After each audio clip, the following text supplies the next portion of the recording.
Basically, the dentist put like a big pancake of composite resin in that hole. If it was done recently, then he didn't bond it properly.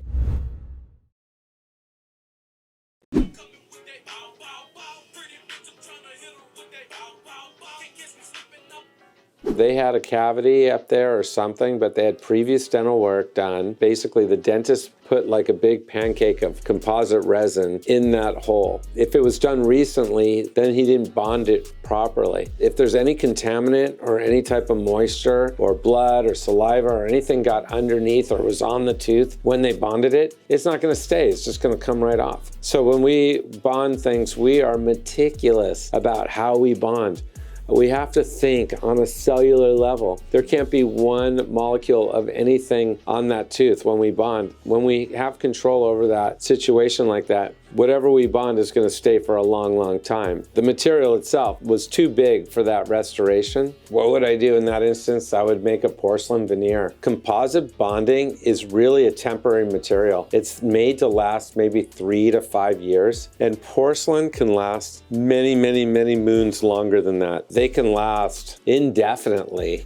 If you come to the dentist regularly, brush and clean and floss your teeth on a regular basis, and take care of your teeth.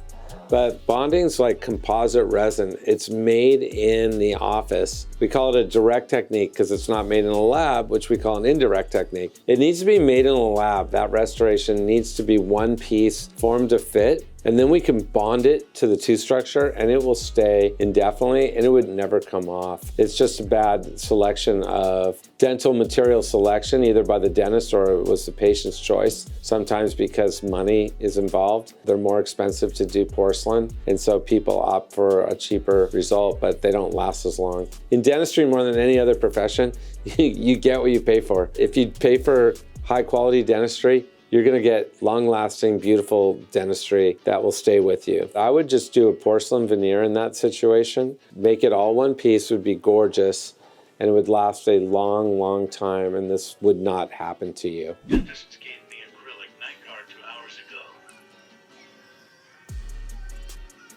Now it's stuck. My teeth feel like they will break if I pull too hard. Yeah, that can happen.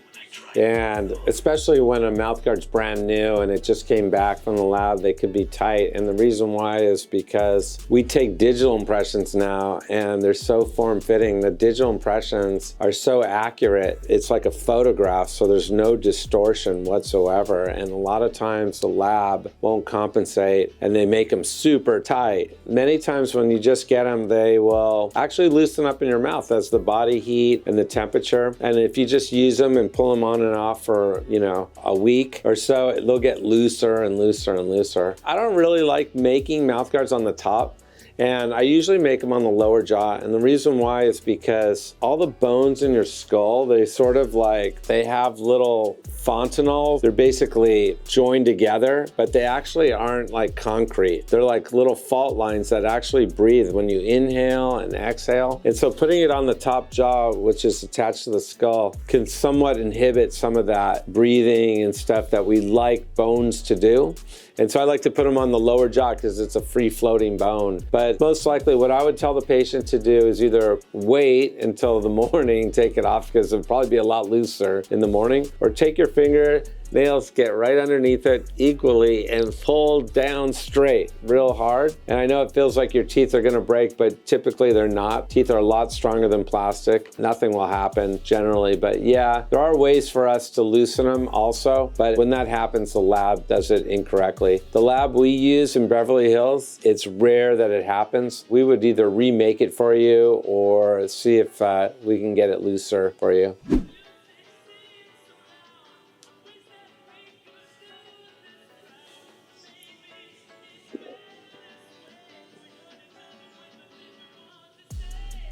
Yeah, you're looking at a screw-retained implant crown. It's the best way to make an implant crown. And what you're looking at, that's called Teflon. We put that above the screw head to protect it, and then we actually fill that with composite and make it blend in with the crown. The reason why those crowns are superior in dentistry is in the old days we would make like a post or an abutment off the implant and we would cement a crown over it. When you cement a crown over it, you have multiple problems that can exist. Number one, the cement can get trapped in the gum if it's not cleaned up properly and cause that as an irritant. It can also not fit perfectly, so you can have a margin opening or something of that effect, which isn't good either. But the main reason is you could take it out easily. If there's ever a problem with your implant, you can just unscrew that little hole, take out that piece that you're seeing, unscrew the implant, send it back to the lab, fix it, and then put it right back in. So it's super easy to maintain and fix.